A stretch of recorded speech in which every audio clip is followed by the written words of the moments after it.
pretty well. Okay, it doesn't blink. It hoops. Does it hoop? Yeah, Make it hoop. when you turn it on, let it And then? hoop. Does it? Yeah. Okay.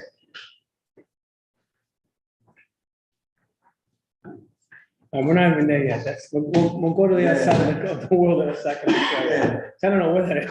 We need to give some more detail now. I don't know. And maybe, do we both like kiwi fruit and, and what do you call it? Emus or something? I don't know. You ready? All set? Oh, 1 second. Hold it. Oh. All right, ready to go. Thank you very much. Welcome, everybody. It is June 22nd, 2022. It's a Wednesday. This is the City of Providence City Council Charter Review Commission. Going to call this meeting to order. Madam Clerk, can I please have a roll call vote? Chairman John Iglesias, Present, please. Vice Chairman Oscar Vargas is absent. Councilwoman Carmen Castillo is absent. Commissioner Brian Principe, Present. Commissioner Ellen Sinar, Commissioner Tiana Ochoa, Present. Commissioner Robert Ritchie is absent. Commissioner Dr. Wayne Montague. Present. We have 5 present and 3 absent. We have a quorum. Thank you. Let the record reflect that Vice Chairman Oscar O. Vargas, Councilman, is present. Thank you. Can we have his package? Thank you. Actually, item number 1 is Councilwoman Catherine Curran present at this time. Item number 1. She was Not present right now. okay, so then I guess she's not here at this time. She wanted to make a presentation, but I guess we will continue item number 1 at this time. A motion to that effect. Motion. Commissioner Montague, second by Commissioner Principe. Discussion. Favor. Item number 3, let's go. Item number 2, I mean, is the discussion of review proposed charter amendments, which I believe all commission members have. This package, and I believe we go to the second page. Right. Thank you, Commissioner Montague. So I believe the next one is item 813. If you go to, I think it's section 813 of the city charter. And of course, if Councilwoman Curran comments, we will, of course, let her speak when she shows up, okay? Let the record reflect that Councilwoman Helen Anthony is zooming in. We have, it looks like it's charter section 813 called the finance department, I think. These are the examples. You need to chart. And it says something about, 6 months rather than 90 days to submit a complete financial statement of all transactions. 2, move monthly financial report requirements from city controller to the finance department. 3, change budget officer to deputy finance director in budget officer. 4, require the city council receive an unaudited report 90 to 120 days after the end of the fiscal year. Wow, that's pretty deep. So what I would ask before we go any deeper, Mr. Chevron, who is the city solicitor. My question, I know the budget, seeing the charter provide, I guess they may have these types of mile markers in it. The question is, could some of these items be actually changed to a city ordinance? I don't know about the hard and fast dates. I think you're stuck with those. And I'd have to look at it with that in mind, but I know the dates are pretty solid and, a timeline in the chart. I mean, I did follow up on a number of the matters, one being the, on the page before, and I didn't speak with finance on this. I spoke with the finance folks on 803, and they were against reducing the time period by which to submit the budget. I mean, they said it's had a bunch of issues as far as preparing the budget, as well as the decision from the state as to when they're setting their budget and parameters for things for the city, as well as getting the budget together to present to the council. That extra 15 days is essential, and they would recommend the timeline continue as noted in the chart. So I'm fine with that. I will follow I'm not up looking with to cause any consternation if it works for them. Same stick with it, okay. I don't know about these other timelines, I will also. Could you circle- check, could you circle back, just double check, see if there's a hard and fast timelines in the charter? Or it's like recommendation or something where you can maybe amend it to ordinance if people want it amended. Do ordinance versus kind of get caught up in, there must have been a reason why they were in there, so. And then, and I would also, My second issue is Yep. changing the name, I think is not problematic. But my recollection on what they submitted was changing duties and responsibilities. Because we had spoken previously about a simple name change, could we do that without an issue? And I didn't think it was a problem, but I think they introduced some duties and responsibilities, and I think that particular item require that whole section be submitted to the voters. so let's talk about when we deal with these kind of name changes, because what happens is the charter had, you know, way back when, they said, okay, this is gonna be a, I guess what was gonna be a budget officer to the deputy finance director. I'm saying, change budget officer to deputy finance director. So here's the question I have for you.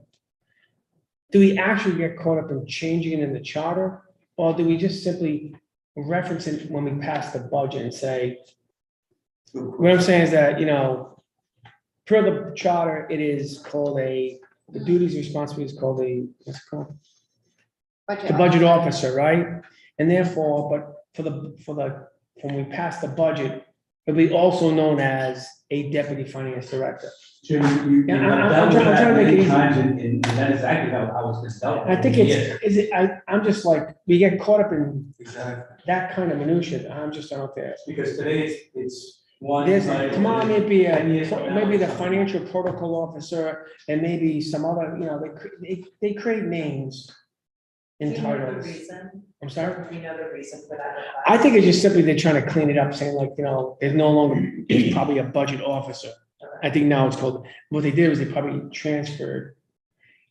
The practical application in the city governing is that they transfer the duties and responsibilities of the budget officer to now the new title called the deputy finance director.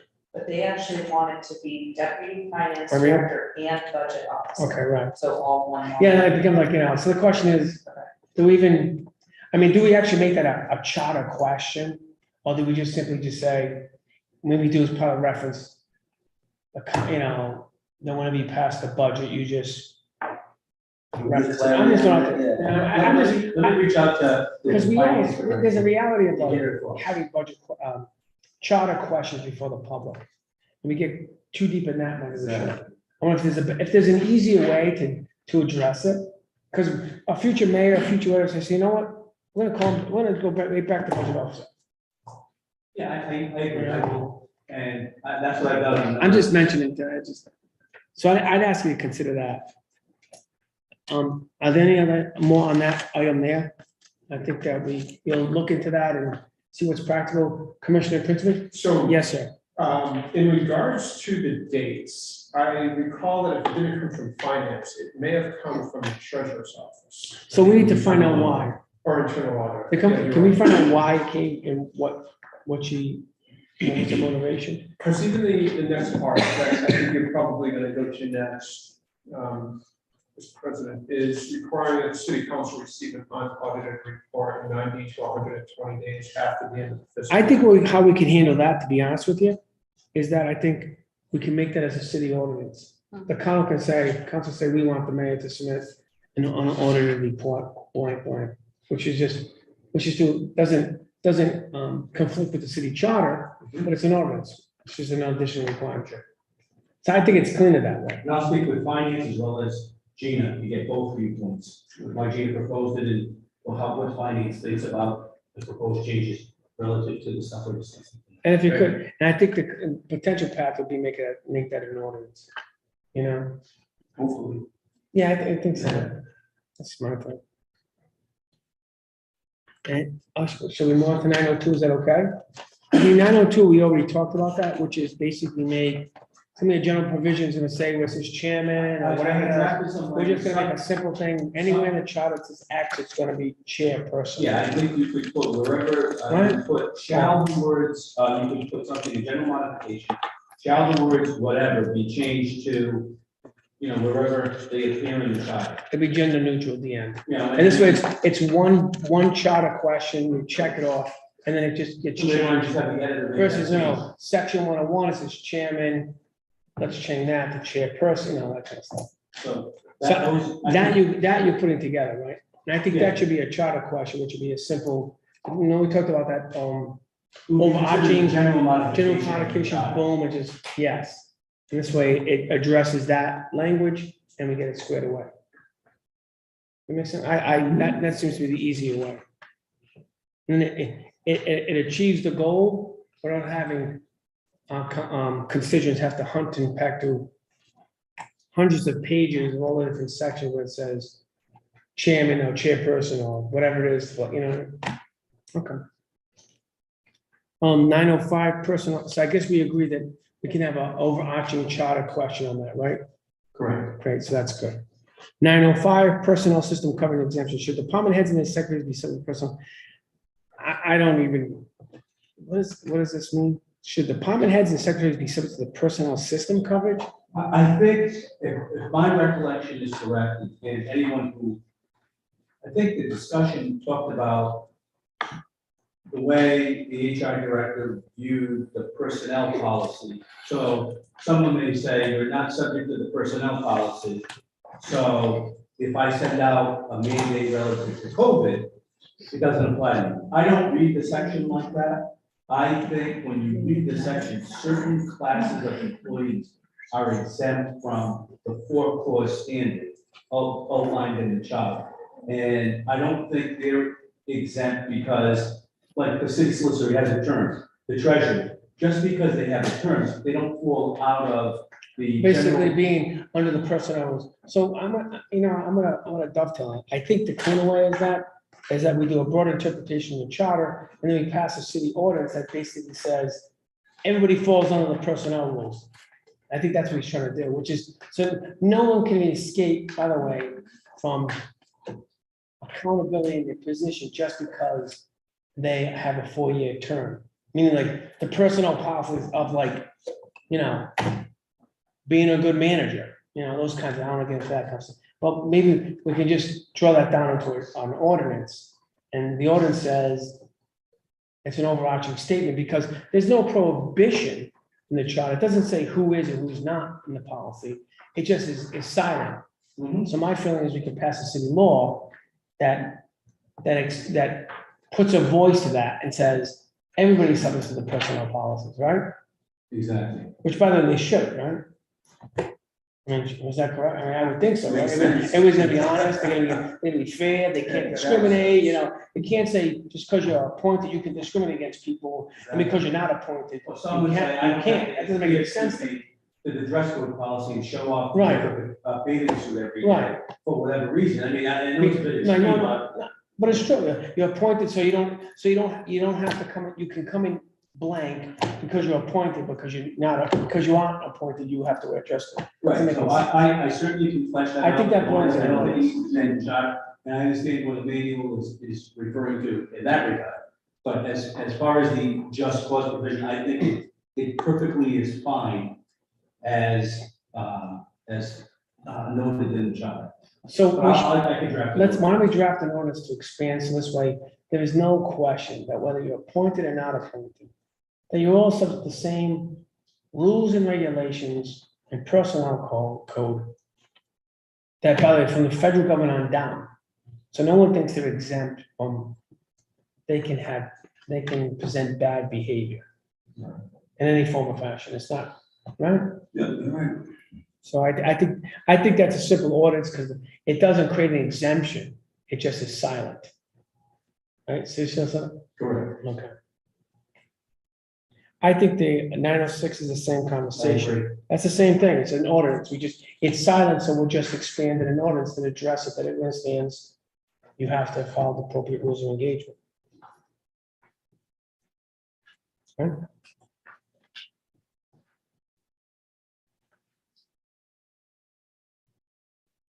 I think we talked about this 1,001, didn't we? How we're gonna deal with that? There was a lengthy discussion And I don't think we came to any final determination. Well, I think there's a couple of things. One was the other one, the Commissioner of Public Safety should also be part of it. I think Councilman Anthony mentioned about the idea of like those types of appointments that if it doesn't say it, they probably should be a 4-year appointment, it should be reappointed. We had that conversation. Then this one, then talked about whether you remove it or not, and that's I don't know, I mean, that's a whole different conversation. If we're gonna remove the Commissioner of Public Safety, I don't know if there's any, I don't think there's a request to remove, excuse me, I don't think there's a groundswell to remove it. But the point is the charter provides that if you don't have a Commissioner of Public Safety, the mayor, he or she is there, stands in that position until there is one submitted. The charter provides. Yeah, the charter actually provides that the mayor stands in the position of Commissioner of Public Safety. Several years ago, took the position, there was no public safety. He was the fact of public safety. But the charter says that. I don't know, I don't believe there's any movement to remove the position. Not at all. I get that, so I would not want to go down that road. As for qualifications, I don't know what they are, what they say in there. If you want to revisit them. And we can revisit that and agree. Yeah, right, what the qualifications are, I don't know what they are. Let's see. Okay, so in section 101 says there shall be a Department of Public Safety, the head of which shall be the Commissioner of Public Safety, hereinafter referred to as a commissioner, who shall be a person holding at least a bachelor's degree from an accredited college or university and a minimum of 5 years supervisory experience in administration or community relations, or equivalent in training supervisory experience. Now, don't get me wrong, whoever gets elected mayor, it's a popularity contest. I know we all hope that the person who gets elected mayor always has the greatest credentials in the world, et cetera. And then when you get elected, everybody exalts and claims that person does have the greatest experience and the greatest education, the greatest personal thing since can't span. But the question comes down to if there's actually this criteria, there could be a mayor who necessarily is just a high school diploma and gets elected. So the question is, could someone say that mayor is not qualified to be Commissioner of Public Safety while there isn't one because there's a criteria of that is a bachelor degree, go to college, a 5-year supervisory experience? I'm just throwing out there. Like, I mean, could someone get into that He conversation? doesn't hold the rule, it just says shall act. Right, okay. So, I mean, So one no could one could- argue that he, even if he doesn't have the credentials outlined He's here, fine. he's acting. Exactly. So I think the mayor would be safe in that Good, situation. okay. However, I mean, I think this committee is gonna decide if there's any tweaking that's needed with the, job requirements for the commission. So I don't know, Commissioner, what do you folks think? I mean, it says here that you, and it's pretty minimum, right? A person holding at least a bachelor's degree, at least bachelor's degree from accredited college or university, and a minimum of 5 years supervisory experience in administration, community relations, or equivalent in training supervisory experience. Seems to me if you're going to be the Commissioner of Public Safety and then basically overseeing the police and fire and all public safety divisions, it does make sense to have at least some kind of a minimum requirement, don't you think so? In the related field. Right, I mean, do you all agree with that or? Well, so I think it depends on what the interpretation of what the commissioner Right. is, right? So the commissioner is supposed to be civilian oversight of Hmm. public safety. And so, you know, I can understand the ask here, but I don't know, it might be worth talking about, are we actually getting the civilian oversight that we're looking for if we're requiring public safety experience? Well, it's kind of like the President of the United States is the commander in chief of the armed forces, doesn't necessarily have to have any military experience, right? The idea is that the civilian oversight, in this case, Commissioner of Public Safety is a civilian oversight of your paramilitary operations in the city. That's what it's about. And you don't necessarily should be a police officer, a fire person. Necessarily it should be, because then it's like, the idea is you have that kind of somewhat a little bit of a distance from it, but some management and education background. Like I tend to like the idea that I don't want to take the civilian piece out of the civilian oversight and make it purely a one-on-one. Okay, you have to be a police, you have to be a fireman, you have to be in the military. And it's always good you have that person, I get it, but isn't the idea to create that balance? I don't know, just, that's been always my interpretation. Councilman Anthony, I think it is civilian oversight. I think it would be a mistake to add the requirement for a public safety experience. I mean, unfortunately, with this particular situation we have right now, we have a commissioner that's also serving as the fire chief and has for a while. So that's where I think some of this might be coming from. I can understand in that, it's happened for such a long time that people think that maybe we should have public safety experience, but that wasn't the job. I don't think that's. What do you mean by public safety experience? Well, because he's been acting as the current commissioner is acting as the fire chief. And so people have been, I think, upset that he hasn't actually had, public safety experience, but that's, he's been taking on an additional job now. I think he was hired to do the job of the civilian oversight. So I think it should stay as it is. All is as it is. Yeah, without adding, because it says, without requiring public safety experience, correct? Correct, I have. So it should stay the same. yeah, I mean, I agree. I think, because then, So. because you think the the commission civilian now oversight, doesn't have the same, well, what's happening is that the commissioner is a former police officer exactly, who now is also acting as the fire chief, right, right, at the same time as Commissioner of Public Right. Safety.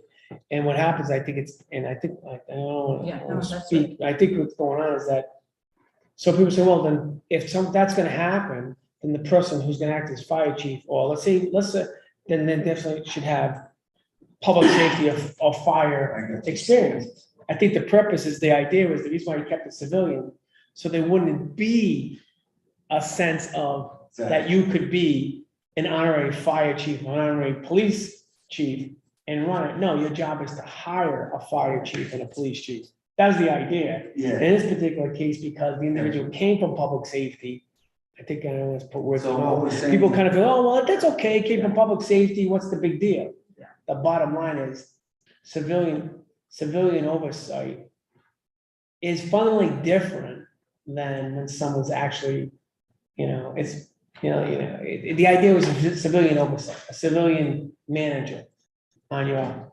paramilitary operations, right? So everybody's fine with it. Yeah, I'm fine with it. I'm fine, you fine? Y'all fine with it? So I think the only thing is the next item on here, proposed changes, right, is timeframes to appoint a police chief and a fire chief, because that's where the issues stem from. The issues that we heard about. Right, well, that's a valid issue, isn't it? I mean, and I think that's what Councilman Anthony was talking about. The idea is that, the question is, does the capital city deserve, this is my point, does the capital city deserve a chief of the fire department, a chief of police department, yes or no? The answer is no, and it doesn't really matter. Then it doesn't matter. I guess the question is there something odd about the fact that the capital city doesn't have a chief of the fire department? Let's put it up, the city doesn't have a chief of the police department. And then you go, well, the question is, you're looking for oversight, you're looking for checks and balances, where are they? How can the commissioner, I know he's listening, all these things, how can the commissioner be the civilian checks and balances of the fire department if he, or in this case, he or she is the chief of the fire department? Are they gonna admonish themselves? Right? It's not going well, I better talk to myself to figure this out. I mean, I think that's the whole purpose. The question is, should there be a motivational aspect of that? You need to appoint a police or fire chief. And I think that's what it comes down to. Then you're saying to put that in the charter? Well, the thing is that, Councilman Anthony, do you? No, go right I think ahead. that's what's going on. The question is, there hasn't been a fire chief for years. 8 years, is it? 7 years? A long time. So therefore, the question is, and although I'm sure they've done a great job, have you had the accountability in the fire department? I have no idea. When I talk to civilian oversight, I can't, they're one and the same. Right? Literally wearing multiple hats. What if he chose not to appoint a chief of the police department? What's that? How does that play out? I mean, in fire department, people forget, but let's use the police department, because that always is the incendiary conversation, right? Let's say if that's the case, what happens then in that case? There is no civilian oversight over your police department. Are you guys okay with that? You folks okay with that? Councilwoman Anthony? So under, 1001, if you look at A and B, so it says, like for the police department, the head of the police department shall be the commissioner of public safety, who shall appoint a chief of police, who Right. shall serve as the chief executive officer of the police department, and then under section B, then you have the same for the fire department. So, I guess the question is whether, we add a time frame to that. Do you have to do it within a certain amount of time? That's hard. Well, I think what it is that when they put the shall, as you know, as an attorney, the idea was that's a mandatory, not a discretionary. But the problem is, once again, I'm gonna go back to it, who are the charter police? Who gets to enforce, who gets to say, question, who's the charter police? Charter says shall appoint, shall do it, right? Who do you go to, who's the charter police that will enforce the law of the charter to say, you need to enforce it? Now, let's go back to, say, oh, the council, that's great. Now I gotta go back to what? The council, the solicitor's office doesn't wanna do it, then the council's gonna get 10 votes, hire an attorney, and file a lawsuit to enforce the charter. So that is the problem, the issue, right? So the question is, and I'm gonna do the other way, let's say the commission did not appoint a police chief. If the charter says shall, how do you enforce that? Commissioner? Are there other places in the charter that have hiring time limits as reference? There's a city, is it the city ordinance or the city charter says you can only act for 90 days? I think it's an ordinance. Ordinance, right. That talks about acting in a particular capacity. acting, But there's. Can we get some clarity on Position that? that says. Because we can talk about this all day long. I know, I know. And you're ready. because it's all connected. People get it, it's all connected. I've been on this phone so many times. It's all connected. So there's a city ordinance for 90 days, but then, once again, who do you go see to enforce the ordinance? So yeah, I think if the city solicitor can look into, Yes. if there is any potential to say they have, keep the shall, but they have to do it within something, I don't know. But 8 years without a fire chief? Or 7 years? I don't know, is that reasonable? I'll look at that. Okay? We'll put that in the meeting. Huh? We'll put that in the meeting and revisit it. Yes. Okay. Yes. Is that okay, Mr. Chair? I'm fine with that. I'm good. But clearly, but my point is clearly it should be adjusted We somehow. could be on this all day. 10,003, there we go, let's go. For the Parks Commissioners, request declare the jurisdiction of parks as public property.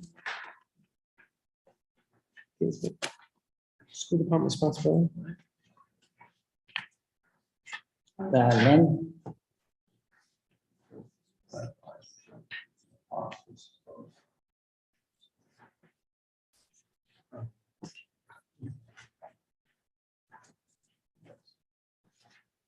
In your packets, you do have what was submitted for this section.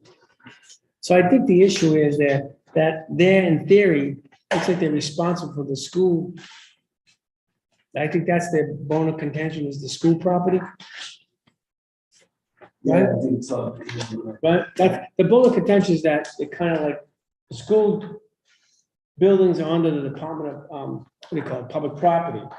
But yet, the charter says the Board of Parks Commissioners is responsible for parks on school property, if I'm reading this right. Am I reading that right? Or public recreational areas of all types, including those on or adjacent to school property. I think that seems to be the bone, Yeah. right? Which is, there are a lot of playgrounds and basketball Exactly. courts and school grounds, right? And I guess the school, the Parks Department saying, oh, like, do we have jurisdiction? Do we not have jurisdiction? Who runs it? Who maintains it? Who does what? Councilwoman Anthony. Wendy, this is Wendy Nelson's recommendation. That's exactly right. She wants us to exclude it specifically, Mm, right? right. And I guess here's the question. If you're in a really weird crossroads here, right? Because the school department is under the auspices of the state.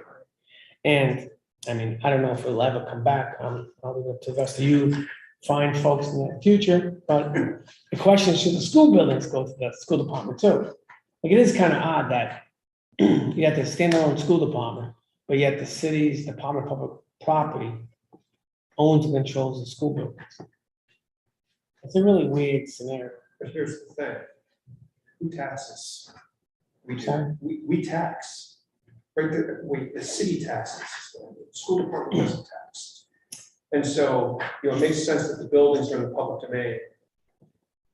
I wouldn't be interested in giving up the ownership of public property to the school department because it's under the state control and may never come back. Well, I know, but then you go to the subset, which is the charter says those parks or playgrounds or basketball courts or football fields are under the auspices of the Board of Parks Commissioners. So they created another subset. I think that's the quandary Superintendent of Parks has, which is like there's 3 layers, right? The school department, it's 4 layers, the state around, the school department, then you have the Board of Parks, then you have, presumably the Department of Public Property, then you have the Parks Commission. You got 4 layers going. And sometimes, like, originally it was 3, now it's 4. So like, I guess the question is, she's requesting excise the school parks and just put them as part of the public property. That's what she's saying. Is that right? No? Yeah, I think that's what she asked. I'm just concerned because, yes, we have an exceptional Parks Department. I'm afraid that if we exclude the public spaces adjacent to school property and leave it to the school department, what are they gonna look like? Right. Well, no, but right now, but it would actually fall under the Department of Public Property. Yeah. Yeah, Because what happens is, don't forget, it's the public, What's it gonna look like? the school. But it's not public property that maintains the schools, it's this Aramark, right? So this is a hot potato issue, Yeah, it because is. there's poor, I will say, there could be better stewardship of our school playgrounds and open spaces. But because it's not defined, or it's ill-defined or locally defined, and because we do have such a strong parks department, they're often asked to come in to manage something that is not theirs necessarily to manage, or that they don't have the authority to, and that Aramark or your facilities management system is supposed to be managing. Well, you also have, listen, it's also a kind of funny twist here. Because when you talk about school grounds and then you talk about parks, so let's say Uniconica Park in my neighborhood is open to the public. But the playground that's near Carnivale School isn't necessarily open to the public during school hours. It can't, because you're dealing with young kids and it's closed and it's, so it's part of that. It doesn't really become part of the public domain until the school's closed or during the summer. So it's really kind of a weird scenario that's going on, because it's really not officially a public, 24/7 public park, that's what I'm saying.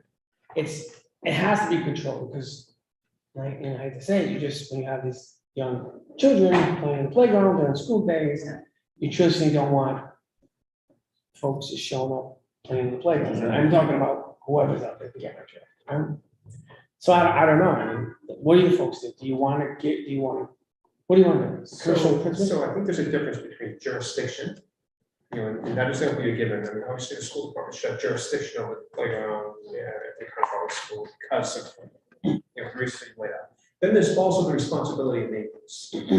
So, perhaps the Board of Park Commissioners should not have the jurisdiction over public spaces adjacent to school properties, such as the playground next to Anthony Conwell School. But since they excel at maintenance, perhaps they should be responsible for the maintenance, so it doesn't fall to an RMR, or for that matter, public property. What we'd ask ourselves is, if we remove everything from the Parks Department, including jurisdiction and maintenance, can public property, do they have the capacity to be able to properly maintain the public space adjacent to our schools?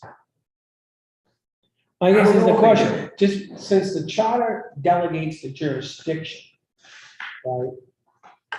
So the charter empowers the Parks Commissioner's jurisdiction. Can't the Parks Commissioner delegate their jurisdiction through an action? I'm gonna go with what it says, which says the Parks Department said, since they have the jurisdiction, they just don't delegate it. There's no prohibition for them to delegate it, right? So could it simply be an action, the Board of Parks Commission saying, we hereby delegate the jurisdiction of those playgrounds adjacent to the parks, but we will maintain the responsibility, like you just mentioned, Commissioner Principal. But do they have the capacity to do that, so does the Parks Department have that? Well, who's been doing, here's the real question, who's been maintaining the playgrounds now? Someone has to have, no? That is No one has the- at all. That is the murky jurisdiction issue. Well, mine, what I do, because I spend money and I get them rebuilt every year, so I don't know what happens. But I mean, I guess it's gonna, no one's taking jurisdiction of it, and no one's taking responsibility. So the sort of crude way of saying it is that in the facilities management contract, the current vendor has the authority to mow and blow. It's just basic cleanliness, Yeah. maintenance, but it is not forward thinking, management, preparation, remediation, future design, that sort of thing. And so that's what the Parks Department excels in, but it's not their job necessarily to do that for the schools, nor would I say that they have the current budget or support to do that. They have that for Well, the, but is that a matter of the fact that they just, since they don't want to do it and no one's really claimed ownership, that they were just kind of like deferring it? My point is that, should maybe the opposite, should the Parks Commission say, okay, part of our budget is, we have 25 more school parks, and we have to maintain them, and that's our job. I don't know what the answer is, but it's like, if they don't have the budget, because they don't ask for the budget. So maybe it's they not ask for their the budget. job to do that. No, well, the job, I mean, for the charter, it is, it's their jurisdiction, so I see that's the quandary, right? Their job is that they want to do it, and they probably haven't done it. The school department maybe has laid some type of overlaying claim or some sort over it, I don't know. Yeah. So there's the confusion, but in theory, there's no charter police, so they probably can't say, hey, it's our parks, there's no charter. I police. know, should we have? So maybe the charter should actually appoint a charter police. So I'm being facetious. I don't want to tell you, charter police. Yeah, I know. So maybe the question is, should they be empowered now that they are empowered to try to do that? And then it gets further defined in ordinance that you have to provide a budget for that, and that's gonna be part of their budget process. I don't know. Councilwoman I'm Nathan? just trying to think about the tennis courts at Hopi. Yeah, That's a perfect example. exactly. yeah. So I've been up there and I say, I'm meeting with the director of public property and, I say, what happened to the nets? Well, that's our jurisdiction, we should be providing for those. I mean, so I think there has been some confusion over that and, I don't know. There's a need to clearly define it, because then it's not clear. I mean, that's on school property. Exactly. And it's used by the public. But not during school hours. Right. And that's the problem we're running into Nathan Bishop. So they're mad, the public is mad, they can't come in and use the courts. So, and they say down at Nathan Bishop, you have to ask permission of the principal. So it's school property, but actually it's city property, which is public property. Public. So I think the problem is this is got to do with the battle of fiefdoms, right? This is the problem, right? So do a managing of city government. That's the part of the problem, right? Which is who's managing city government? At the end of the day, a manager says, let's all knock it off. You gotta take care of it. That's gonna do it the top down and look at anything else and saying, it's not like, whether it's the Parks Department or it's the Department of Public Property or the school department, you're really all the city, aren't you? And the idea is, shouldn't it just get done? I mean, in That's the idea. my own little simple way of how I view it is that my job as a council person is to get city government to function for the people I represent. I don't care how it gets done, I just want it to function. Exactly. So the question, is it really a charter problem or is it a management of city government problem? I'm just throwing out there. That to my mind is, regardless, the charter just saying, charter just identified, someone's gonna be responsible. End of the day, it's still the city government. End of the day, you're just gonna get those nets out. It's just like silly. You're gonna fix those nets in the basketball. You're gonna put the nets in the tennis court. Councilman Anthony. Yeah, so I'm looking at this proposed amendment. There are other, so taking that, putting that, the school properties aside, Wendy also wanted to remove Roger Williams Park Museum, so there's obviously a problem with that. Something must be under someone else's jurisdiction. She also wanted to exclude indoor rec centers and their grounds. So, I mean, we really need to look at this carefully. I have no idea. I mean, why would we want to exclude the indoor rec centers and grounds? If Parks doesn't do that, who else does that? The rec centers? Well, I'm gonna go back to the museum. Who's running the museum now? Well, we might want some clarification on that. Yeah. The only thing I would offer is that, as the schools and rec centers are programming themselves independently, that also speaks to the outside space. And so it's not the Parks Department's jurisdiction to interpret what these schools or rec centers want necessarily or envision it. It's really the schools and the rec centers to do that for themselves. And so there might just be a disconnect there between what's happening inside the facilities, schools, rec centers, and what's happening outside. There is. I know there is. But that has to do, I think this is a quandary for the management of government, the business of government, and how you manage it. And this is something resolvable based on leadership of government. It's not, I don't think it's necessarily resolved per se by charter particular changes. This has to do with, like, I've heard these conversations for years. The rec department, this is their, whether they program, what do you call it, macrame classes in the rec center, right? Or trailblazing in the park. That doesn't necessarily should dictate whether or not we need to put a new swing or a new basketball court, or we have whatever it's called, the slides or whatever's over there, right? I mean, I think one's about providing programming and services, the other one's got to do with providing infrastructure that's utilized by that program and services, isn't it? I mean, this is that's just how I look at it. And I go back once again about management of government. It has to do with the tragic dysfunction of government, not necessarily whether or not the charter is specific or explanatory. I think further in this exhibit are meeting minutes from March that actually narrates what he is thinking. This is helpful.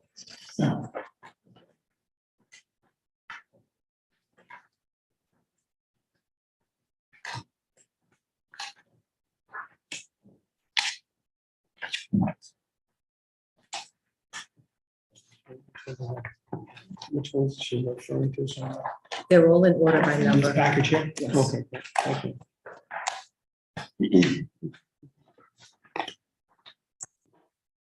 I mean, it seems like it's been an ongoing issue. They run it for 30 years. Yeah. Right, 30. 30 years.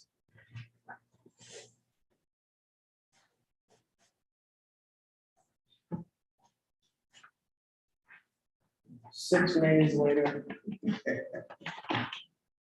No one can get that, no one can get their management actually.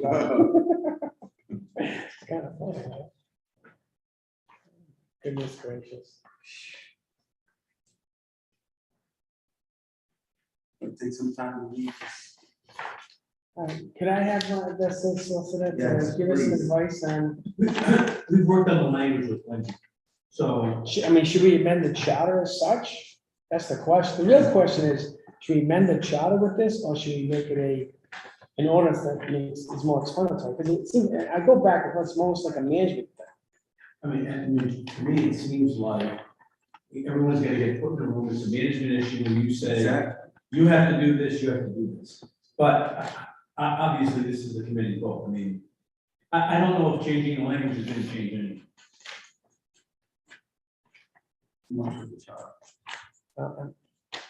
I think it's a lot, but if, Councilwoman Anthony next term will be fighting this fight next term. I'm sure she'll be hearing the same story for the next 2 terms, the next 8 years, so she'll enjoy that conversation. I don't know, I'd ask the citizens to think if there's, Probably put that on the maybe. I don't know. I think about it. And may we just ask that question regarding the museum, because it sounds to me. That seems kind of weird. Yeah. Then who's gonna run the museum? I'm It's in the middle of Roger Williams Park. What's next? We're gonna excise, assuming there's some excise, sort you of know, other what else do you purpose. excise? Independently managed. It might be independently managed, yeah. That makes sense. Yeah, right, but. Yeah, but my- Managed and maintained are two different things. Exactly, ownership, jurisdiction. Who independently manages that? They put it out, is it something like, is it like the carousel? You know how they, Right, that's they have, independently does managed. the, I presume the Roger Williams Park owns the carousel, I think. And then they put out the bid who manages the carousel or the popcorn machine. So the question is. No, I mean, they have popcorn machines there, right? So don't they put it out the bid? So are they viewing it that way, because, you know, the museum is owned by them, but they put it out the bid who's gonna manage the museum? Right? Is that, could that be the way it is? Could be, But they still own it. yeah. But they, so should we excise the carousel and the popcorn machine? I don't know. I'm just taking it to the next one. All right, let's go next. Okay. Board of County Supplies, what's it say? I think it's the same thing, change chief building inspector, am I reading this right? To deputy director of DSI. Add inspections for zoning and general city ordinances. That's the next one. Oh, I'm sorry. Water contract. Oh, increased, didn't we talk about that already? Yeah, we did. Chris? Aren't you working on that? Sean was, I thought it Yeah. was more of an order change, I think. Yeah, it's an order change, we have the authority to do it, yeah, we have the authority to do it, so we can do it that way, right? It allows you to do it through ordinance. All right, I'm moving to, Although the thresholds are in here. no, but what happens, the order, it says you can bump up the thresholds through ordinance. Oh, Do you see that? okay. So it's a councilmatic action, so you can do it. So the question, so it's already there, they already provided for it, so I think that's just a matter of just having a city ordinance created so the council of this term can actually put up if they want. Done. 1008, Department Inspection and Standards. Yeah, I think the director proposed a language change and a title change. And that's up to. I would go back to the, use the comp and classification ordinances and stuff like that. I would defer to that, unless the commission really wants to, I mean, I'll do that, I'll indulge you, but it just seems. Zoning board of review, I think that was, It was adding another alternate to the composition of the zoning board. And I think the committee had asked if the alternates sat in on the committees and what role do they play? And I was told they're essential because if members aren't available, the alternates do actually sit in, and they're a vital role to moving projects and various things along. And the individual I spoke to said we should have the additional alternate. so this is actually an auxiliary, they don't call it alternate in the charter, right? So you actually make, it go 1 to 2 auxiliary, right? They currently have 2, and he was asking for another. They do, They come here too. it Yes, says, From when I spoke with him, well, it says here, the zoning board will have 5 members and 1 auxiliary member, who shall sit in the absence of one of the regular members. it's in the language in the zoning ordinance. In the ordinance. Also, the zoning ordinance expanded. Which It mirrors has to. state law, right? I think that's how it is. Was state law set a minimum? If it mirrors state law, then state law can supersede the charter, then we could just simply make a reference that this gets amended for the city, so the It's state a law. lot. I mean, I would defer to you, but we should be consistent with. If we can, then we just go 1 to 2. Right, that's what we're saying here? But they already have 2. They're saying- Asking for- Yes. for 3. Yes. Oh, they're asking for 3. Oh, I'm Yes. sorry. We currently have 2 for the zoning ordinance. And what's the city law, what's the state law say? I don't know if I have. Okay, fine, right? Yes, Commissioner. Is it our job to also clean this up to update it to current ordinances or state law? Well, what happens is that that's when I think we have the overarching statement, which is simply like, we just have that the charter we updated for all current state statutes.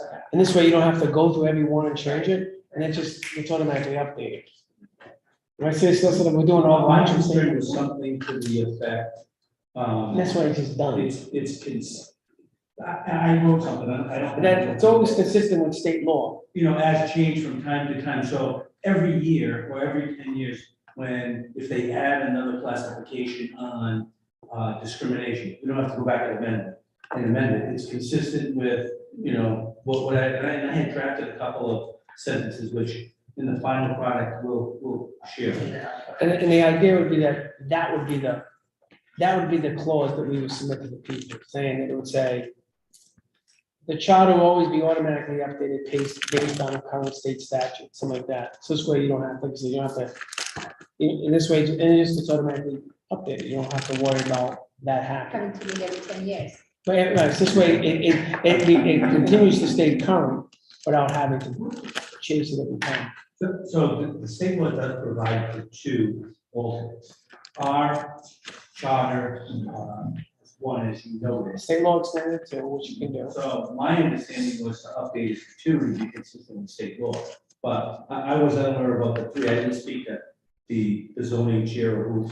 Can you clarify that? Because my next question is, does the state, well, could we make it three if the state statute says two? So in my notes here, state law provides the alternates 10 meetings, can ask questions, participate in the discussions, give opinions. They just can't vote.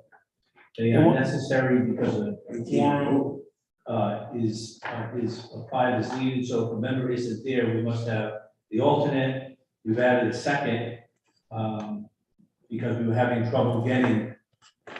What good is it that the auxiliary member can't vote when they get If called? you have a full complement, I think. Oh, of course, I mean, if the 5 members show up, then you don't need the auxiliary to show up. I thought the purpose is one of the 5 original members aren't showing up, so an auxiliary can show up. The auxiliary does appear all the time, as I understand. I was an alternate. on the So, zoning I board. mean, So Well, we're- could you vote?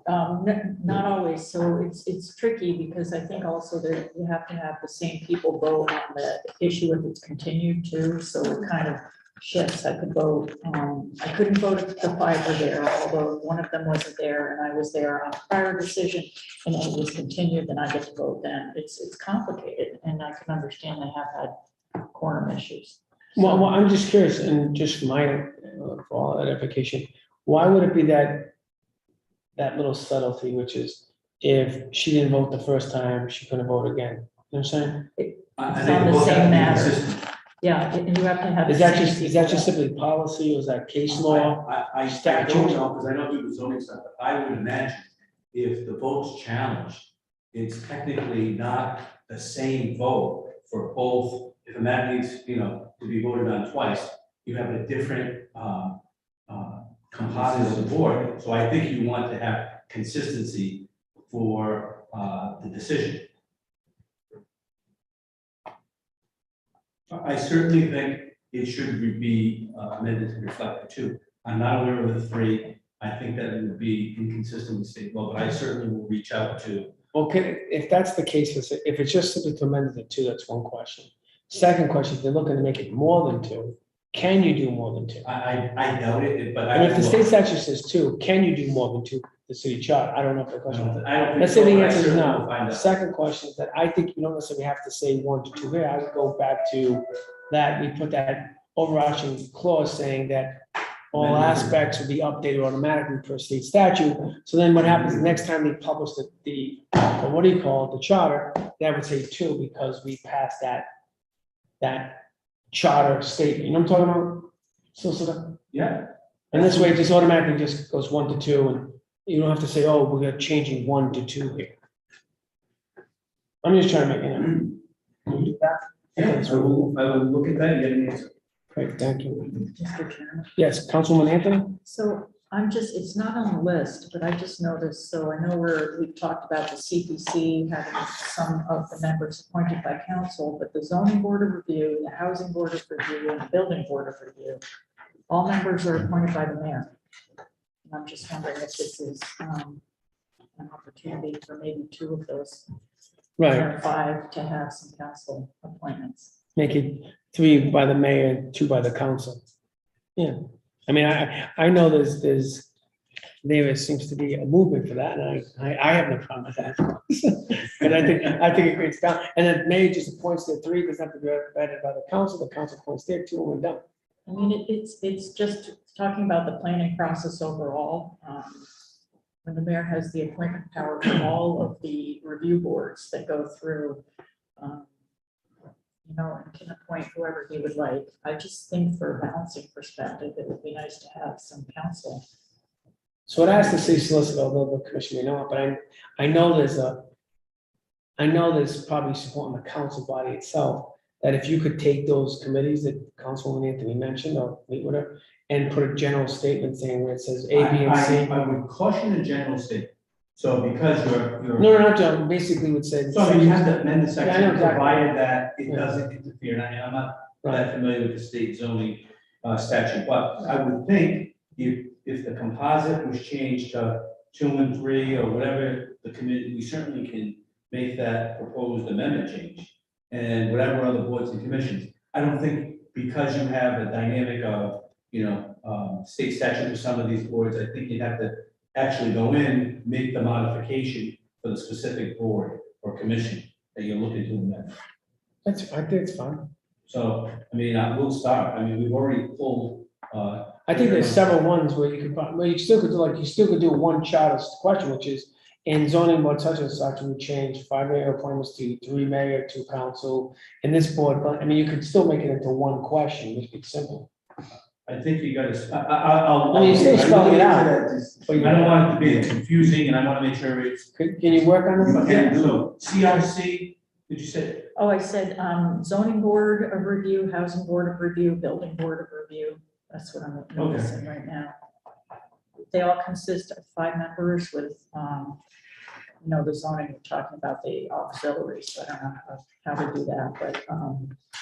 No council appointments on, as.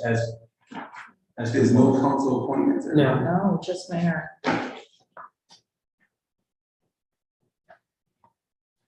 You know, appointed by the mayor with the approval of the city council, and those are for 5 years on the zoning board. I mean, these aren't small terms. I'll put a draft together and. I know there is what do you call it? A movement of council members would like to see that, so I know that I'd rather make it somewhat Yeah, we'll have- constructed I'll have it. correctly, because versus doing it on the floor and making something haphazard. But I know that's something that's happening, I know the council gonna want that. So if you can put it, doesn't mean the commission has approved, it's just. I certainly will get that to you. This way it's clean, you know, Yeah, that's easy. okay? That helps. We call Councilman Anthony. Mr. Chairman, I'm sorry, can we sir. look at other cities in town? Oh, yeah. Their boards set up? Look at it. I think if you go through the history, I think a lot of those things actually were council. Way back when the council was actually the zoning board and those things like that. The aldermans, the council, and what happens as things progress, it became a stronger executive and that's what. Let's go to 10-12, how's that? Department of Planning.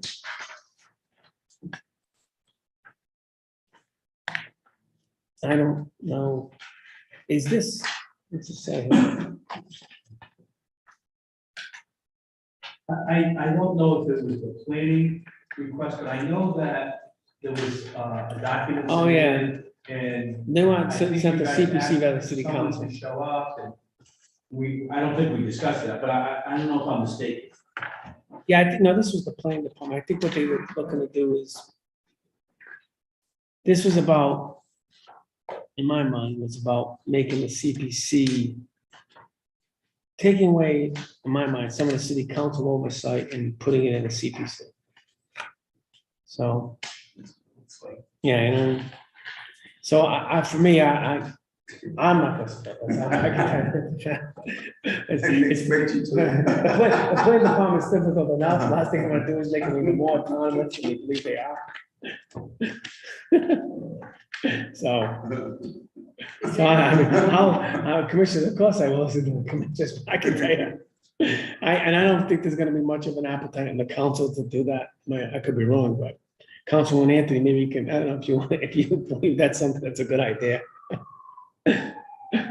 So, I have a question in regards to Commissioner, yes.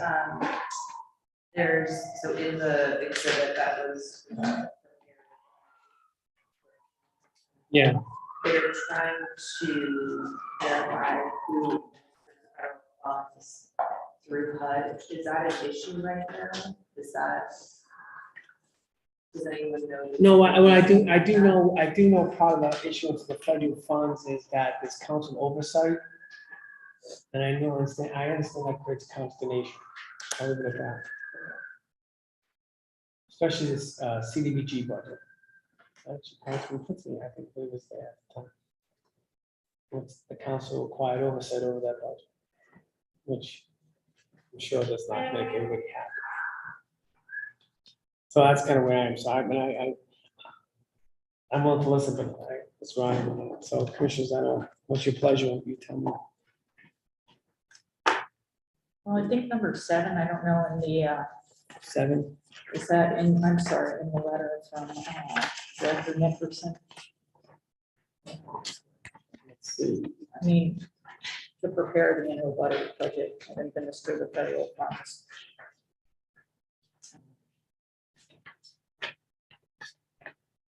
Yeah, but I think right now they do prepare it, but the bottom line is get council has approval of it.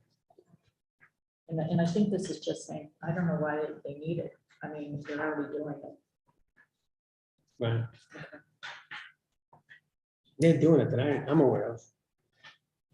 I mean, if they want that to be part of the powers and duties, I'm not sure it matters. I mean, if they think it's important to have that, I don't know that we're giving up any power as council to review it and approve it. Right.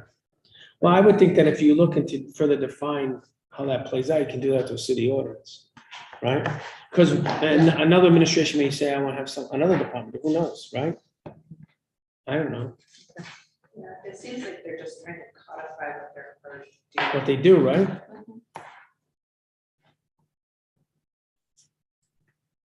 But 6 and 8 are, I think, treading a little on council.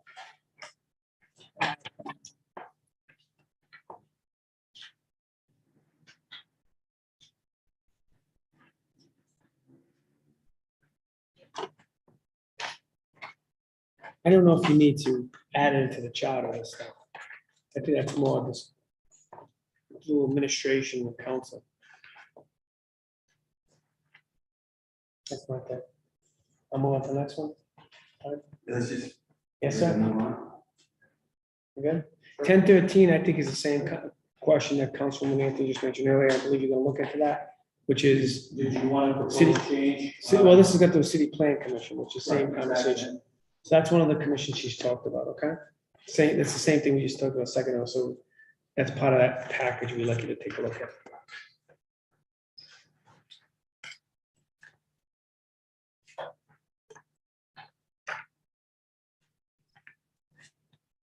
Request to amend D, subsection D3.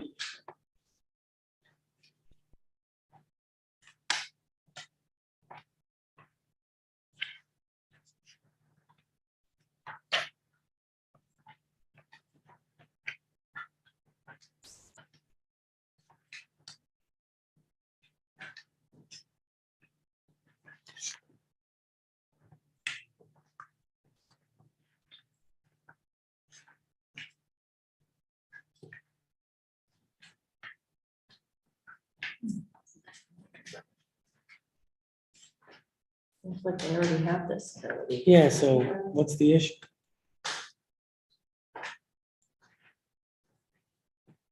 I agree with you. I don't know what that question is. There has to be some type of submitter that isn't called out currently in the charter that they're trying to close a loophole.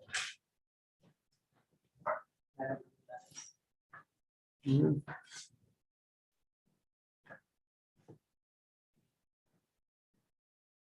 They've proposed their changes in their handout.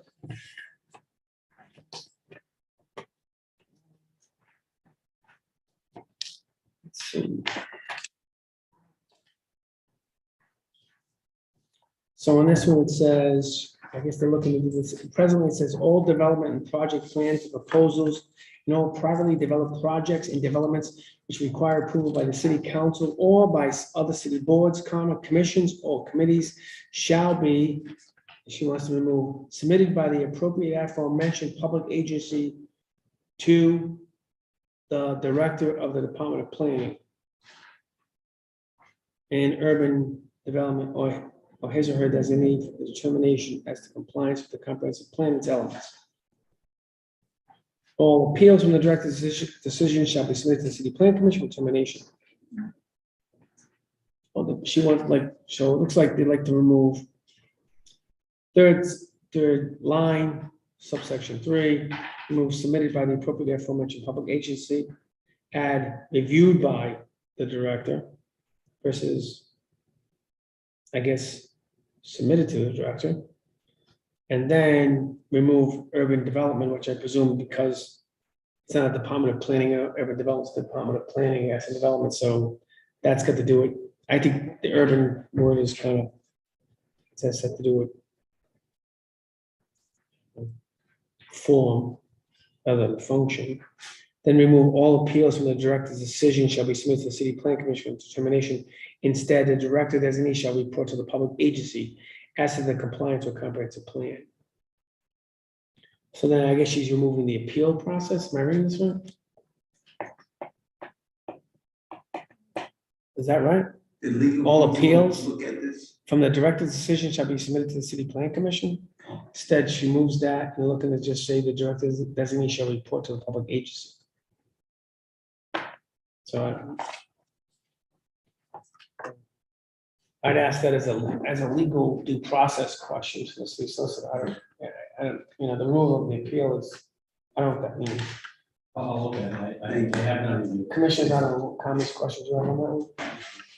The legal look at it. All right. Next, 11,001 Water Supply Board. Requesting to establish the position of a general manager separate and apart from the role of chief engineer. Find the qualifications of a manager clear authority of personal matters of the water supply.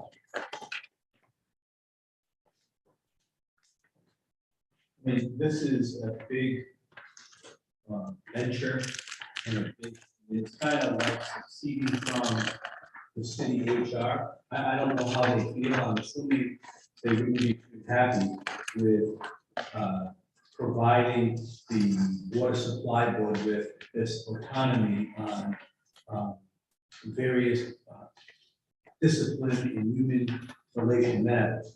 So I would, I don't know if there's an appetite to do this, as well as there was some testimony about carving out a separate collective bargaining agreement with 1033, separate and apart from the local city contract.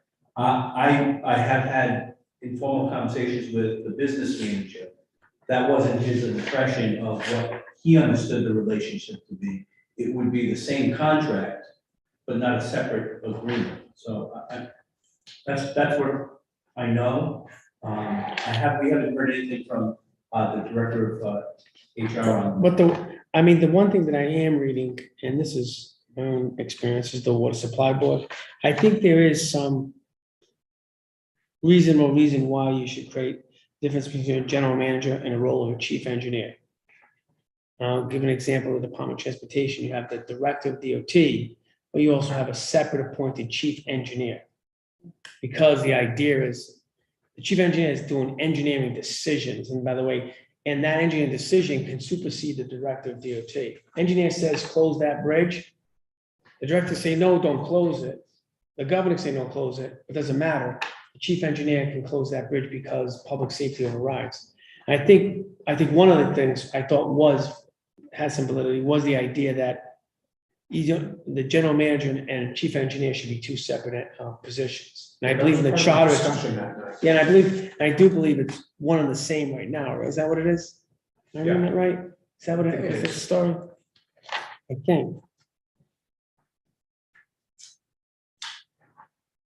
They're adding in a general manager. But adding a general manager. So basically adding would basically be a director, an official director of the department, right? Who's taking over the chief engineer's management. personnel Management duties, but the chief engineer now deals with the true engineering decisions, which by the way makes sense. I mean, I'm just letting you know the dynamic I've seen, which by the way works well because you need to have that separation. And this is my department, DOT, because you can have a conflict. It creates the conflict, which by the way protects the public. You know, it's a different, chief engineer is a different animal.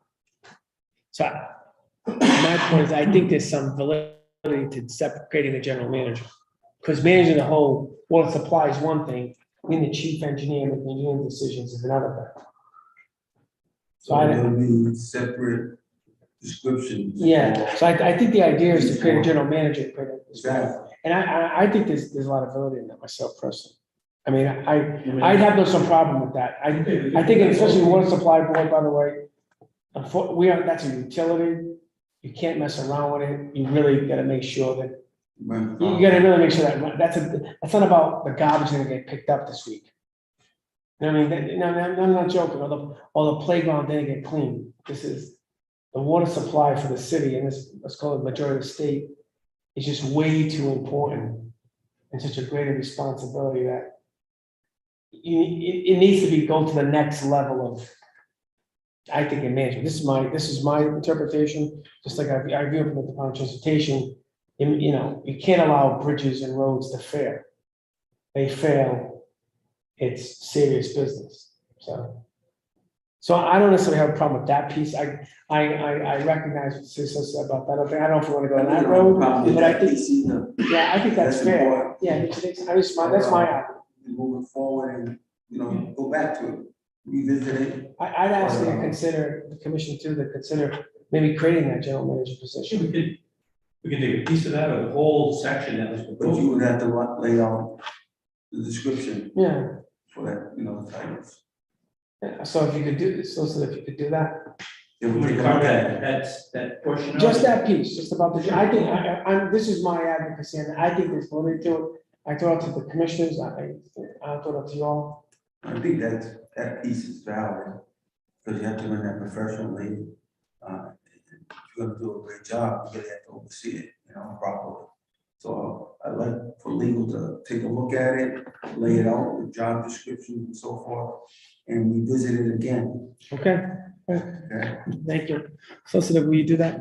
Absolutely. Yeah, 'cause I think part of the problem is that right now the chief engineer is tasked with administrative and supervisory duties. too. Right. So that should go to the manager. Exactly. Engineer should do engineering. The day-to-day managing the tasks, or, coming in, budget, stuff like that. The engineer should be making sure the system is running correctly and cleanly and functioning and that, that aspect. So I So agree. moving forward, Let's, we'll put it together, we'll take a look at it again, and decide. 1102 Board of Licenses.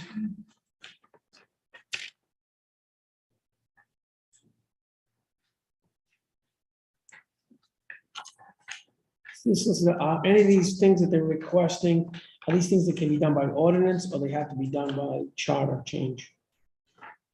I don't know. I will look at it. Can you look at that for us? If they're done by ordinance, then if people think it's worth it, they'll do it ordinance, okay? 1107 Providence Housing change. I Oh, yeah. did review the statute. I think certainly we should comply with the state statute. And That's gonna be a non, what do you call it, non-gender specific language that we'll do, so we're gonna change that. language, we, shall change chairman to chairwoman to It's just, vice chair. it's gonna be non-gender specific, gender neutral, right? Right. So that's gonna be resolved, right? May I just go back to board of Councilman licenses? Anthony, yep. There are 5 members all appointed by the mayor. But I think that's another board, do you want, it's another board you want to encapsulate into that question. You know, so, Councilman, I'm assuming, city solicitor, Board of License is another one that the council's interested in having appointments, okay? You want to have a seat?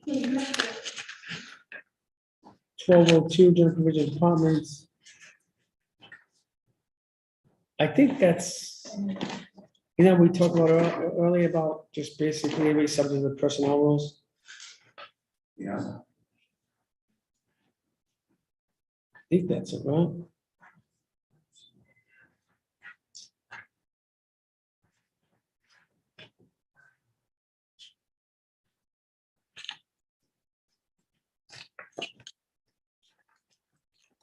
$1202.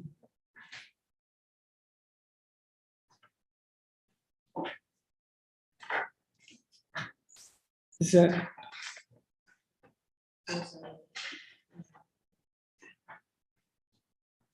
I asked the citizens to look at that.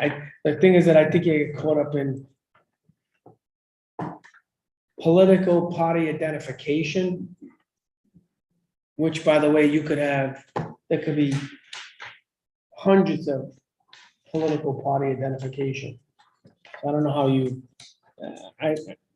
I tend to kind of make it more broad and general. I would rather not see that. I think it further it will politicize the charter, in my mind.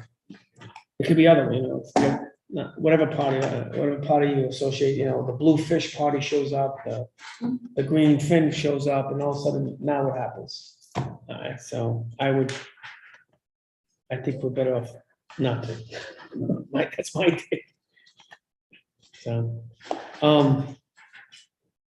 open meetings, isn't that something that deals with that? It could be an ordinance, and I don't even, I thought it was a substantive change, the hour time, but I know what you're asking about, that shall be consistent with state law, we can do we could that. just do it that way. I mean, my point is that that's simple enough, and then you say consistent, then it just automatically gets changed.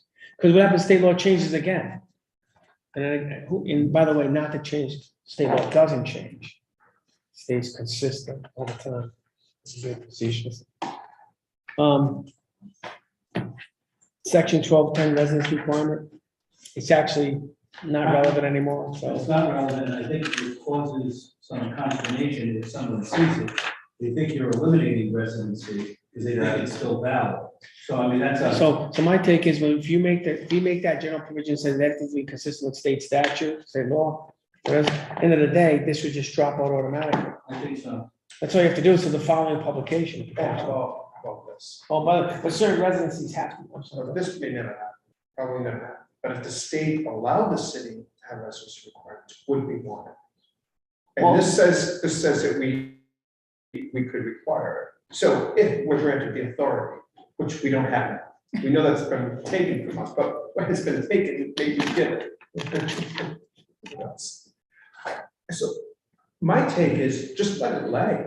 I mean, because state law is going to supersede anyway. I personally don't have an issue with residency requirements if we have the ability to.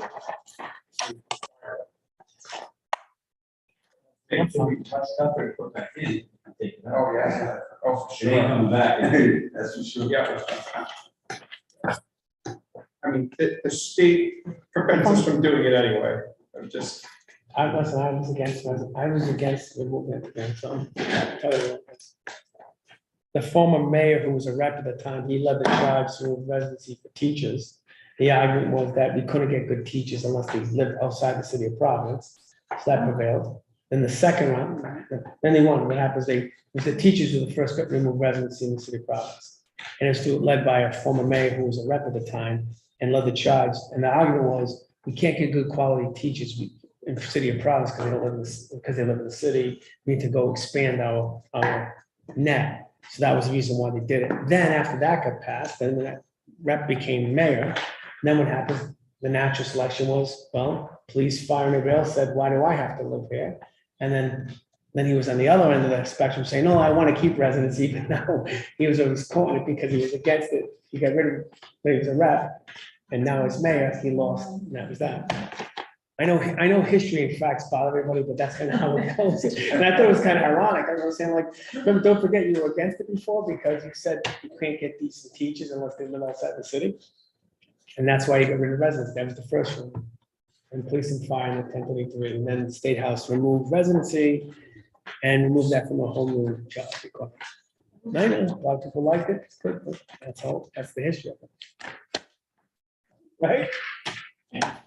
It is what And the it people is. of Providence voted twice for residency, by the way. On the ballot, 2 times, in the State House. Ignored them. I think we're good with this time. So I need you to update all this. Yeah, I've been working with Clear. We'll reconvene with- We're coming to the home stretch. Yeah. All right? We're going to be, once again, we're gonna be doing hey, one second. Come to the home, we'll come to the home stretch, and then there will be a presentation on elected school board members coming up soon. Which is Monday night. I don't know, if they're ready. You didn't speak last time, do you want to speak again? Yeah, I just have, Okay, very quick. It's not a public forum, but that's just, Councilman Anthony opened the door. Sorry, I'm so sorry. so my name is Demont Combs. I apologize about being a little bit late. I was actually at this Park City Life.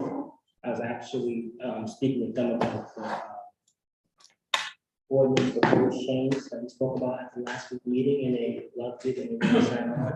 So they're currently editing the letter now to be able to add that on there and sign. So I'll be able to bring that to you if you want to officially. Sure.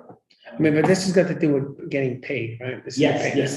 This is, again, the city hasn't paid the artist. Yes, that's exactly the situation. The other thing is I was looking at section 21-27, and when I was getting signatures, somebody brought up a concern. They said when you get the bid, it's awarded to the lowest bidder. I was wondering why the lowest bidder? Why Are you referencing the purchasing rules, Ordinance, 21-27? ordinances. competitive? Oh, order, Code of ordinances. are you referencing orders, okay, right. Yeah, competitive. Purchasing rules. Yes, I was told that it's like a trickling effect almost, that the charter trickles down to the ordinances, right?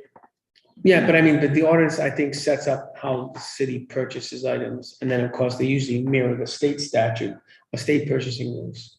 Okay, So what was the issue with the city ordinance? so the city ordinance, it says right here, upon receipt of said informal bids, any such contract shall be awarded to the lowest responsible bidder among them.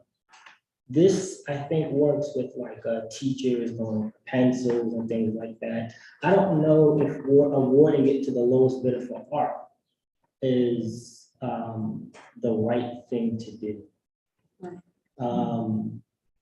Would that make sense if I was doing like an open mic or, just because it's the lowest, not based on skill or merit or taste, the artwork is based on. Very. Well, I guess it depends with how the RFP is written. It has to do like, if you're doing an open, like, I think it's like this, it's like, when they're saying lowest responsible, they're saying, we're looking for someone to build a building. So we're looking for the lowest responsible contractor who has the ability to build a building. I think when they look at the services, it was a little bit different. That's kind of more of a, like a social services, where I put it, but I get your point, which is not like, it's not the lowest responsible artist. It's like, it's got to do with, we're looking to paint, do artwork in the city. We're looking for local artists to do it. So the RFP would set a criteria based on that need. And I don't necessarily think they would disqualify an artist based on who's the lowest responsible. I think they'd be looking at what the RFP criteria says, which is we're looking for someone to paint some artwork on a city building to express city life, some general statement criteria versus we don't want someone who's going to do a still life. We don't want someone to paint fruit. We want someone to paint people of Providence, whatever that is. So the RFP would help dictate what artists would actually could jump in that scrum to be awarded. I think that's, so really what drives is the RFP, which is not necessarily the lowest responsible. So listen, maybe you can help me on that. No, I agree. I mean, if you're looking for someone who's doing sculpting work or. Yeah. So, you you wouldn't exclude the other person, but they'd have to have the credentials or the qualifications for sculpting. If it was, Yeah, you don't want to hire a plumber who's gonna say, I'm gonna do some sculpting, and then he's sculpting in my life. I think that's the but if idea. if it was all like painting, I mean, I think it's difficult. Everyone has subjective taste, so you couldn't just put, lowest responsible bidder for anybody. I think you have to have some expertise or some, area that they would be, we look for the work. Or the It's how whatever. they draw up the RFP. That's gonna dictate. Request for proposal, I'm sorry, RFP's request for proposal, what happens? So the request, it's completely dependent on the request for proposal. Has the potential, I should say, I don't, in general, it's how they draw it up, what they're looking for. Not every artist can necessarily do a massive, side of the building, painting. It's probably a limited group, maybe not every artist could do, we're looking for a 50-foot bronze statue. I mean, okay, how many people can actually produce a 50-foot? So the RFP would dictate and would actually pare down what artist or what group could actually do that actual artwork. I'm being exaggerating, we want to do a 100-foot Statue of Liberty made out of copper in the middle of Kennedy Plaza. There's so many groups that probably someone can actually do that. And it may not be in Providence, maybe someone in France who did the ones for us, who did the Statue of Liberty in the Eiffel Tower. Is that made clear in the ordinance, what you're saying? Well, no, what I'm saying is the RFP probably would dictate what the services they're looking for. It's the responsibility of the director or whoever is composing the RFP to articulate what the qualifications are, so that you are a responsive bidder based on those There you go. qualifications. Thank you. And then after they do that, then it goes to the lowest person, the lowest. Not Responsive. necessarily. The one is lowest responsive. As she's saying, like they're gonna see all the thing, okay, they may not say get the lowest, they say, you know what? That what they're proposing, we're looking for a little bit different, I don't know. Whatever it is, they say, I'll go with the higher bidder because they may have a better skill set, who knows? So that's part of there's this objective elements in the RFP and there's some subjective elements in the RFP. It depends on what the director, whoever's creating the RFP is looking to achieve and create. They mix and match those elements to get the desired results, hopefully. I don't know if that makes any sense. Yes, it's like when you have a project that you want, the type of person that you want, with the qualifications that you want, but you also don't want to be spending $1 million on it. There you go. That's possible.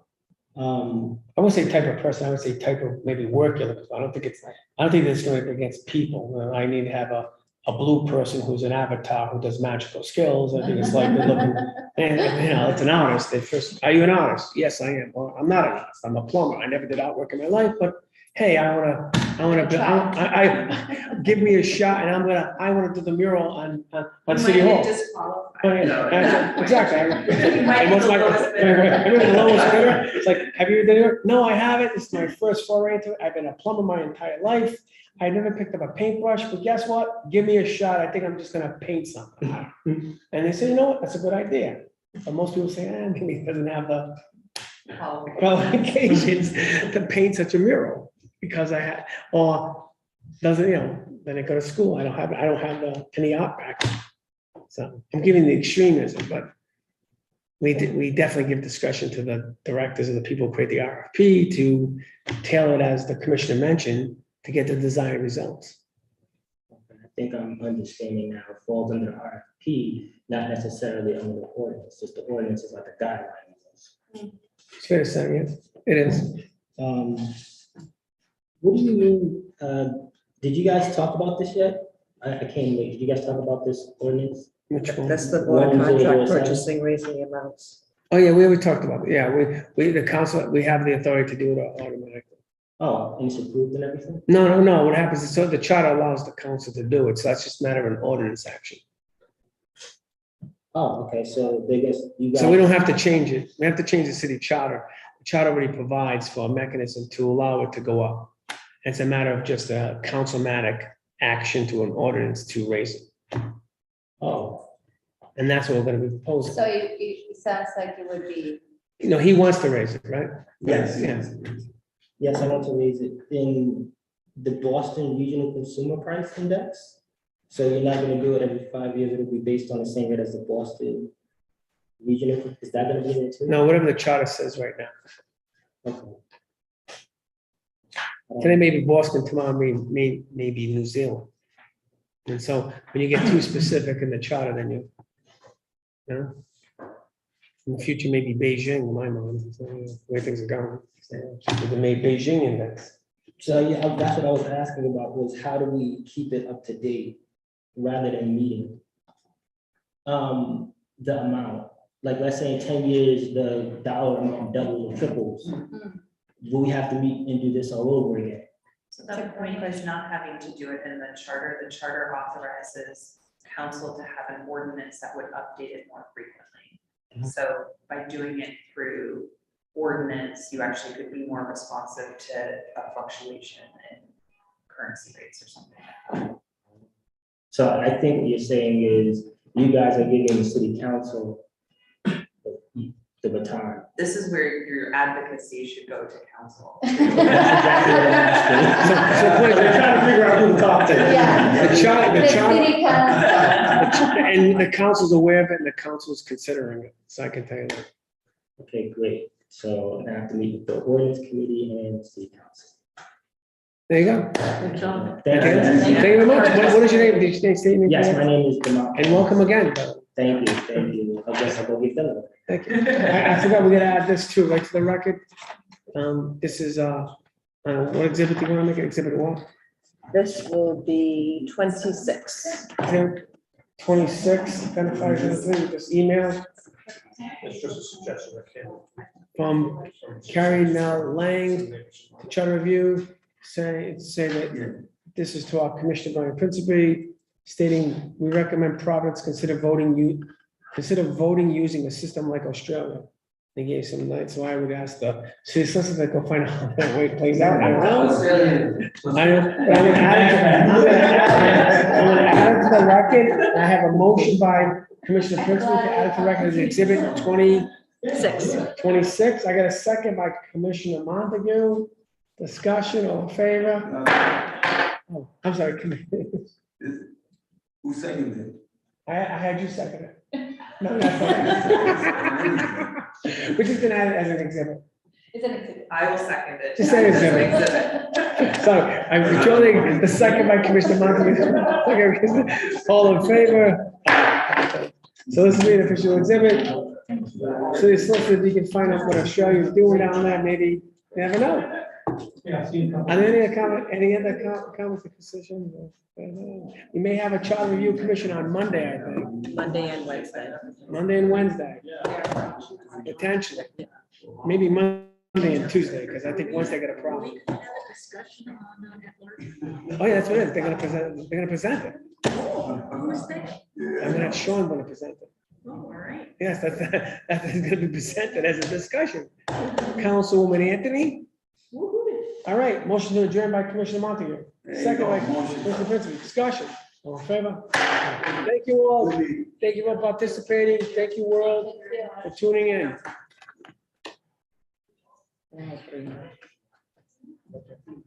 You guys? Yep, thank you. By the way, are we off yet?